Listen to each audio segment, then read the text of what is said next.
Dear students, our next article is electric field intensity at a point due to a short dipole. देखिए हमने क्या किया, हमने कोई एक शॉर्ट डाइपोल कंसीडर कर लिया, कौन सा, ए बी। और इस आर्टिकल में हम जो हमने ए बी लिखा तो यहाँ पे माइनस क्यू और यहाँ पे क्या था, प्लस क्यू चार्ज था, सेपरेटेड बाय स्मॉल डिस्टेंस कितना भी 2a, वो हम नहीं लिख रहे क्योंकि शॉर्ट डाइपोल है, बहुत very very smaller one distance होगा। यहाँ पिक्चर में तो हम बड़ा शो कर रहे हैं। और इसका जो डाइपोल मोमेंट है वो है पी वेक्टर, वो आपको पता है from A to B direction में होगा।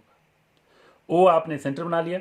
अब यहाँ पर पी पे आपने electric field intensity find out करनी है, ठीक है कि नहीं। और आपको पता है ओ से लेके पी तक के जो डिस्टेंस है उसको हम मानते हैं क्या भाई, आर।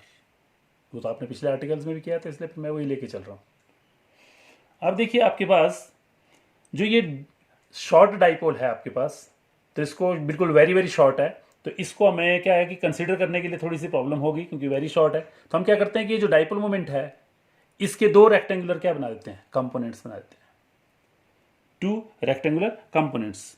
तो आपके पास हो जाएगा कि dipole moment P vector can be resolved into two rectangular components. देखिए आपको पता है कि कोई भी वेक्टर क्वांटिटी है तो उसके दो रेक्टेंगुलर क्या हो सकते हैं, कंपोनेंट्स हो सकते हैं। वो कैसे, हमने ये सपोज कर दिया कि पी पॉइंट तक का जब बी ओ पी एंगल कितना बना आर, तो आपको पता है पी इस साइड को है, तो इस पी के दो रेक्टेंगुलर क्या होंगे, कंपोनेंट्स। तो देखिए ये है बीच में, तो इसके दो रेक्टेंगुलर बनाएंगे तो ये वाली चीज और एक इसका परपेंडिकुलर, परपेंडिकुलर मतलब ये वाली चीज़ आ गई।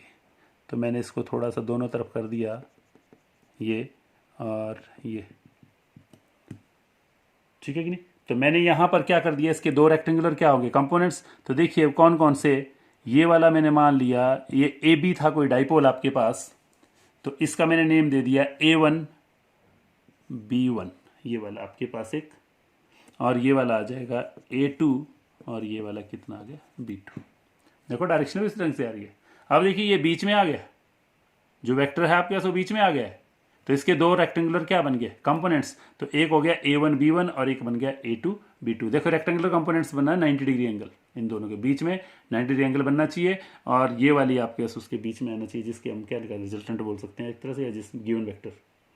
ओके, इसका मतलब कि आपके पास यहाँ पर दो रेक्टेंगुलर कंपोनेंट्स बने, तो कौन कौन से बने आपके पास, उसका मैं नेम लिख देता हूँ। देखिए आपको पता है कि जिस साइड को एंगल बन रहा होगा उस साइड को कौन सा कंपोनेंट आएगा, कॉस वाला कंपोनेंट आएगा। कौन सा आएगा, कॉस वाला कंपोनेंट आएगा। इसमें मतलब कि इस साइड को आपके पास आ रहा है पी कॉस ऑफ थीटा, और ये वाला आपके जिस साइड को एंगल नहीं आ रहा है ये है पी साइन ऑफ थीटा, ये वाली चीज, ठीक है कि नहीं। तो हमारे लिए फिर ये क्या हो जाएगा, तो हमने यहां पर बना दिया, तो इसमें लगे हम बोलेंगे P cos of theta along, ये वाली डायरेक्शन थी आपके पास कौन सी, A1 B1, ठीक है कि नहीं। एंड सेकंड वन आपके पास हो गया p sine of theta along A2 B2, ठीक है कि नहीं। इतनी चीज होगी क्लियर। अब जरा ध्यान से देखिएगा, अब हमारा जो मेन वेक्टर है ये वाला तो डाइपोल है, तो छूट गया। अब हमारे पास से डाइपोल मोमेंट अब अलग अलग आ गए, पी कॉस थीटा और एक कौन सा आ गया, पी साइन थीटा। तो आप देखिए ये वाले पे बात कर रहे हैं, जब इस वाले पे, तो आपने देखा पी पॉइंट उसी लाइन के ऊपर है जहां पर ये डाइपोल मोमेंट है, कौन सा, पी कॉस थीटा। तो आपने देखा ये वाले पे आ रहा है, तो अलोंग द कौन सी लाइन होती है, एक्सी लाइन होती है। कौन सी थी, एक्सी लाइन। तो इसलिए फिर हमारे पास हो गया electric field intensity, field intensity at point P on axial line of A1 B1। अब A1 B1 आपका डाइपोल बना है, तो वो मैं नाम दिया A1 B1, उस पर ये क्या पी पॉइंट आ रहा है, कौन सा, एक्सियल लाइन पे आपके पास। तो आपने पिछले आर्टिकल जब एक्सियल लाइन वाला था, मैंने वहाँ पे एक स्पेशल केस करवाया था कि जब आपके पास इलेक्ट्रिक फील्ड इंटेंसिटी बाद में हमने फाइंड आउट की थी, तो वो E इज इक्वल टू बनी थी 2p अपॉन 4 पाई एप्सल नॉट और यहाँ पे आया था आर क्यूब, ऐसे क्वेश्चन आया था। तो यहाँ पे भी क्या बन जाएगा, ये मैं आपको याददाश्त के लिए लिखवाया कि ये वाली चीज़ बनी थी, वहाँ पे चेक कर लीजिएगा आप आर्टिकल पे। तो यहाँ पे बनेगी आपके पास वो E1 वेक्टर का मॉड हमने वो मान ली, तो वो बन जाएगी 2p वो है, पर मेरे को पता है इस साइड को कौन सा है, p कॉस ऑफ कितना है, थीटा, तो बन गया ये p cos of theta upon 4 pi epsilon naught r cube. ठीक है कि नहीं, इन चीज होगी। अब इसको आप नंबरिंग क्या मान सकते हैं, 1। तो इट इज रिप्रेजेंटेड बाय, किस साइड को होगी आपको पता है, एक्सेल लाइन पे आपके पास आगे की तरफ को होती है, तो एक्सेल लाइन पे आपके पास कहाँ आएगी, ये आगे की तरफ को जाती है, वो इलेक्ट्रिक फील्ड इंटेंसिटी आपने निकाली है आपने, तो इसको मैंने दे दिया पी क्यू से रिप्रेजेंट कर देते हैं। ठीक है कि नहीं, तो इसलिए कि हमारे को रिप्रेजेंट कर रहे हैं किससे भी, पी क्यू से। इस साइड को आ रही है आपके पास कौन सी भी, E1 आपके पास ये E1 मैंने यहाँ लिख दिया ऐसे और वेक्टर भी लगा दिया। तो ये वाली चीज़ बन गई, तो हमें को यहाँ डायरेक्शन लिखनी पड़ेगी। तो it is represented by P Q vector. Okay चीज, ये पी क्यू वेक्टर आई हमारे पास किस तरफ को जा रही है, ये इसी साइड को जा रही है, तो अलोंग, इसको मैं रब कर देता हूँ, ये आपको समझाने के लिए था, अलोंग इसी साइड को जा रहा है, तो ओपी, अलोंग ओपी। ठीक है कि नहीं। अब आपने निकालनी है इलेक्ट्रिक फील्ड इंटेंसिटी इस वाले डाइपोल के कारण, इस वाले, तो आपने देखा ये पी पॉइंट उस पर कहाँ आ रहा है, इक्वेटोरियल लाइन बन रही है इस पर, तो इसमें लगे कि आपके पास हो जाएगा electric field intensity at point P आपने निकालनी है, यानी कि P on equatorial line of, कौन सा, ये वाला बनेगा, कौन सा था ये डाइपोल ऑफ A2 B2, कौन सा, ये A2 B2। वंस अगेन देखिए, आपने ये शॉर्ट डाइपोल लिया था, इसके 2 रेक्टेंगुलर कंपोनेंट्स बनाए थे हमने ये इस ढंग से, तो जिस साइड का एंगल होता है उस साइड को कौन सा बना, कॉस वाला, और जिस साइड का एंगल नहीं होता कौन सा, साइन वाला। अब इस P पॉइंट की बात कर रहे हैं, तो P पॉइंट इस A1 B1 के साथ आ रहा है, तो ये एक्सेल लाइन हुई, और इस A2 B2 के लिए ये बन गया इक्वेटोरियल लाइन, ये वाली। तो इक्वेटोरियल वाला जब आर्टिकल किया था आपने, तो वहां पे आपने नोटिस किया था कि ये जो इलेक्ट्रिक फील्ड इंटेंसिटी निकली थी आपके पास, ये निकली थी P/4 pi epsilon naught r cube, इस ढंग से निकली थी आपके पास। ठीक है कि नहीं, तो हमारे पास यहाँ पे भी, इस वाले में भी हमारे को वो चेंज करनी पड़ेगी, तो यहाँ पे हमने उसको मान लिया E2 वेक्टर का मॉड, ये बन जाएगा P कौन सा वाला है पर, साइन थीटा, तो P sine of theta upon 4 pi epsilon naught r cube. इसको इक्वेशन नंबर क्या देंगे, सेकंड। तो इसकी डायरेक्शन कहाँ थी, है याद रही, इक्वेटोरियल में। इक्वेटोरियल में आपको यदि याद रही हो, यदि आपका डाइपोल इस साइड को था, यदि तो वो इस साइड को आ रही थी P पॉइंट के ऊपर, जब हम बात कर रहे थे ऐसे, इसके अपोजिट थी। तो इसका मतलब कि इस वाले केस में भी हमारे पास होगा ऐसा ही। देखिए अब इस पिक्चर को ध्यान से देखिए, मैंने थोड़ा चेंज कर दी, ये वाला है अब A2 B2, ऐसा तो हमारे पास आर्टिकल ही है, और इसको हम थोड़ा सा घुमाएं यदि, तो देखिए ये बना A2 B2, तो ये इस डायरेक्शन में है, तो इस वाले इस P पॉइंट पे आनी चाहिए वो उसके इस तरफ, देख लीजिए, चाहे ये वाली इधर को है तो वो उसके कहाँ जाएगी, अपोजिट, इस साइड को आई, कौन भाई, ये E2 डायरेक्शन इस साइड को आई, तो इसको PQ और इसको हमने दे दिया कोई R पॉइंट।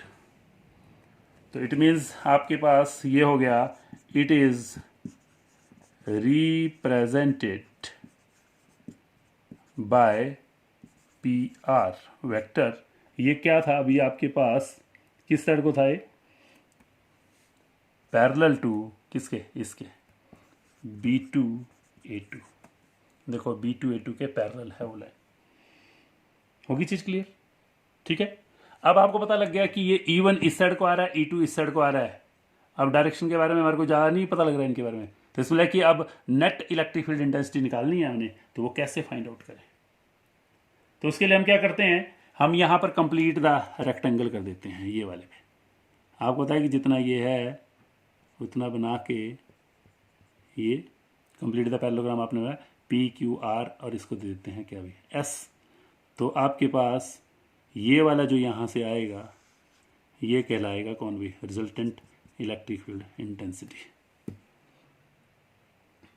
ठीक है कि नहीं। उस पर आपने वो बना दी कि जितना आपके पास ये है उतना हमने ये पैरेलल ले लिया और इसके पैरेलल ये ले लिया और इसको मिला दिया डायगोनल को। तो parallelogram law of vector addition आपने पढ़ा था +1 में, तो उसके अकॉर्डिंग टू भी हो सकता है। यदि वो भी नहीं करना है आपने इनके जाके, तो सबसे बेस्ट आइडिया आपके पास ये वाला E1 है, ये E है, और यहाँ से यहाँ तक आपको पता है E2 है, तो वही पाइथागोरस क्या लगा दो थ्योरम। पाइथागोरस थ्योरम के अकॉर्डिंग टू सबसे ईजिएस्ट वे। इसका मतलब है कि हमारे पास यहाँ पर हमारे को क्या करना पड़ेगा कि कंप्लीट द पैरेललोग्राम, ये पैरेललोग्राम तो बोलेंगे नहीं इसको, वैसे एक्चुअल में है ये रेक्टेंगल, तो मैं यहाँ पे लिखता हूँ कंप्लीट द रेक्टेंगल, नेम था मैंने इसको दिया PQSR, ओके। और साथ में मैंने यहाँ पे कर दिया ज्वाइन, आपने यहाँ से यहाँ को मिलाया है PS, ठीक है कि नहीं। तो अकॉर्डिंग टू पैरेललोग्राम लॉ क्या होगा अभी आपके पास कि ये जो PS वेक्टर है represents resultant intensity, resultant intensity E vector eight point P। तो देयरफॉर हमारे पास ये फार्मूला बन जाएगा इसके अकॉर्डिंग टू, आपको पता है कि ये रिजल्टेंट है, तो PS is equal to under root of क्या हो जाएगा PQ², पाइथागोरस थ्योरम लगा रहे हैं, PQ² प्लस यहाँ से यहाँ तक कौन सा भी QS², ओके। अब आपको पता है कि QS आपको पता है कि ये किसके बराबर है, ये PQ² प्लस QS जितना है उतना है कौन है, PR है, तो मैं इसको लिख देता हूँ PR²। ऑन पुटिंग वैल्यूज तो ये वाली चीज बन गई आपके पास,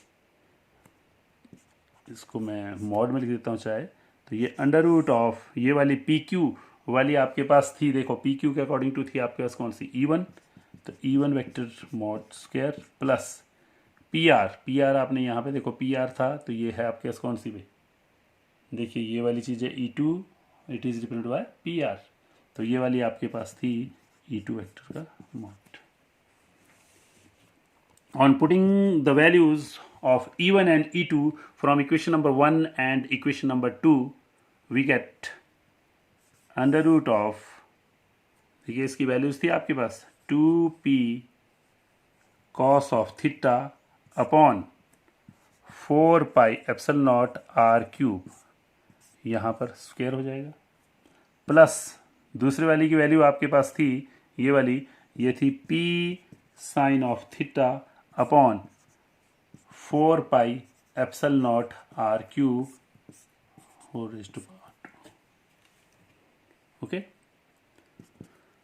यदि आप देखते हैं तो ये 4 pi epsilon naught r cube यहाँ भी है, 4 pi epsilon naught r cube यहाँ भी है, स्क्वायर भी है, कॉमन निकल जाएगा, कॉमन निकलेगा तो अंडर रूट के कारण वो स्क्वायर क्या हो जाएगा, कैंसिल, तो आपने बाहर ही निकाल दिया, तो वो 1/4 पाई एप्सिलॉन नॉट r क्यूब बाहर निकल गया। अब देखिए इसमें भी p² बनेगा, इसमें भी देखो, इसमें भी p², इसमें भी p² भी कॉमन निकल गया आपके पास, ठीक है कि नहीं। चलो मैं इसको लिखा देता हूँ ऐसे, यदि आपको किसी को नहीं पता लगता है तो ये मैं अंडर रूट लगा देता हूँ, ये वाली सारी चीज़ हमने यहाँ p² बना दी, तो ये वाली चीज़ भी होल स्क्वायर थी, तो यहाँ पे बचेगा आपके पास कितना, 2 बच गया और cos थीटा बच गया, उसका होल स्क्वायर करेंगे तो कितना बन गया 4 cos स्क्वायर थीटा, प्लस इस वाले में भी क्या बचेगा, p बाहर निकल चुका है, क्या बचेगा सिंपल 1 साइन स्क्वायर थीटा, ये बचेगा, ठीक है नहीं। तो यहाँ से आपके पास बन गया p/4 pi epsilon naught r cube under root of 4 cos square theta plus sine square theta. थोड़ा सा एक सिंपल मैथमेटिक्स है, उसको हम यहाँ पर यूज करते हैं। क्या किया हमने, ये p upon 4 pi epsilon naught r cube वैसे रहने दिया। ये जो आपका 4 कॉस स्क्वायर थीटा था उसमें से एक कॉस स्क्वायर थीटा निकाल दिया तो बन जाएगा 3 कॉस स्क्वायर थीटा बचेगा और प्लस कॉस स्क्वायर थीटा। तो हमने फार्मूला बनाने के लिए 3 cos square theta plus cos square theta plus sine square theta. जरा ध्यान से देखिए, मैंने ये 4 कॉस स्क्वायर थीटा को लिख दिया 3 cos square theta plus cos square theta, तो है तो ये 4 कॉस स्क्वायर थीटा और ये प्लस साइन स्क्वायर थीटा। वो भी इसलिए कि ताकि ये फॉर्मूला बन जाए कि cos square theta plus sine square theta is equal to 1। तो then it comes out to be p upon 4 pi epsilon naught r cube under root of 3 cos square theta plus 1। ये 1 वाली value आ गई है इसमें। Okay, तो therefore net electric field intensity at point P due to a short dipole comes out to be P under root of 3 cos square theta plus 1 upon 4 pi epsilon naught r cube. ये this one. अब आपको पता है कि जब हम parallelogram law करते हैं तो उसमें डायरेक्शन भी बताते हैं।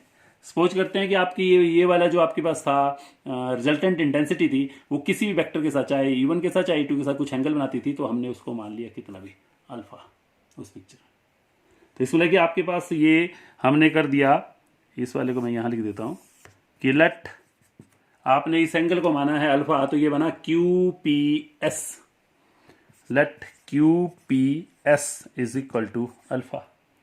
तो डायरेक्शन कौन बताता था भाई पैरेललोग्राम लॉ में? टेंजेंट वाला। तो इसमें लेके यहाँ पे बन जाएगा टेंजेंट ऑफ अल्फा बताता था डायरेक्शन, तो टेंजेंट ऑफ अल्फा बनाना है। तो टेंजेंट कैसे बनेगा? आपको पता है कि ये बनी राइट एंगल ट्राइंगल, ये वाली राइट एंगल ट्राइंगल, तो टेंजेंट होता है परपेंडिकुलर अपॉन बेस। तो परपेंडिकुलर कौन है? Q से लेके S तक, और बेस कौन है? P से लेके Q तक। आपको पता है Q से लेके S है तो वो आपको होता है PR भी है। ओके, तो इसमें लगी आपके पास यहाँ पे बन गया QS अपॉन PQ। QS आपको पता है कि किस बराबर, देखो QS आपको पता है किस बराबर है? PR के बराबर। तो मैंने कर दिया वो PR अपॉन PQ। तो PR की वैल्यू कितनी है? P से लेके R तक वो आपको पता कितनी भी E2, और PQ आपके पास पता है कितनी भी E1। इसमें लगी ये बन गई E2 अपॉन E1। ओके, तो आपके पास ये वाली वैल्यूज क्या आएगी? E2 की वैल्यू आपको पता है ये सारी, ये है P sine of theta upon 4 pi epsilon naught R cube, ये है।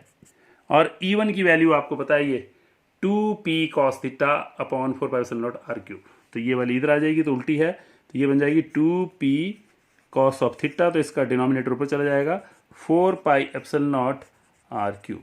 देखिए इससे ये वाला कैंसिल हो जाएगा, P से भी P क्या हो गया? Cancel out. तो then it comes out to be sine theta upon cos theta होता है क्या अभी? टेंजेंट। तो आपके पास ये कितना बच गया अभी यहाँ पर? 1/2। तो 1/2 टेंजेंट ऑफ थीटा। देखिए कैसे ये बन गया 1/2, इधर बचा sine of theta upon cos of theta. ये ठीक है कि नहीं? Sine theta upon cos theta होता है टेंजेंट। तो therefore tangent of alpha is equal to this one. Okay, तो इसलिए फिर देयरफॉर हम यहां से क्या कर सकते हैं? अल्फा कैन बी कैलकुलेटेड, जिसके अकॉर्डिंग टू आप क्या है भी इनके डायरेक्शन निकाल सकते हैं, फाइंड आउट कर सकते हैं। That's all.